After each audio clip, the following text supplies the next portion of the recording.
تمكنت عناصر المصلحة الجوية للشرطة القضائية بمدينة الرشيدية منتصف نهار اليوم الخميس 14 شتنبر من توقيف طالب في أحد المعاهد الجامعية يبلغ من العمر 20 سنة للاشتباه في تورطه في نشر محتوى تحريضي يهدد فيه بارتكاب أفعال جنسية.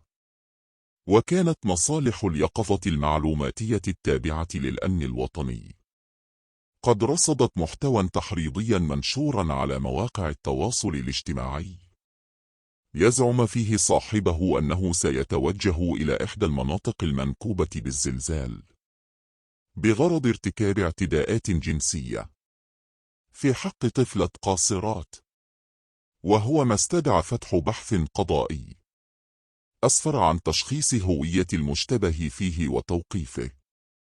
وقد جرى إخضاع المشتبه فيه الموقوف لإجراءات البحث القضائي الذي أمرت به النيابة العامة المختصة للكشف عن جميع ظروف وملابسات وخلفيات هذه القضية، بينما لا تزال الأبحاث التقنية والميدانية متواصلة لضبط كل من ثبت تورطه في نشر محتويات مماثلة تحرض على ارتكاب جنايات وجنح ضد الأشخاص والممتلكات.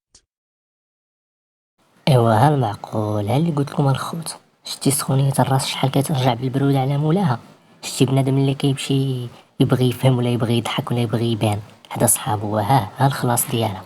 ومازال غتشوفوا اعتقالات واحد اخرين مازال جايين في الطريق مباشره. اي واحد تبتس عليه شي جريمه ولا شي تحريض ولا هذا راه مباشره غادي تعتقل اخوتي. راه ما كاينش اللعب دابا حاليا، والتمشيط غادي يبدا في المناطق اللي وقع فيها الزلزال.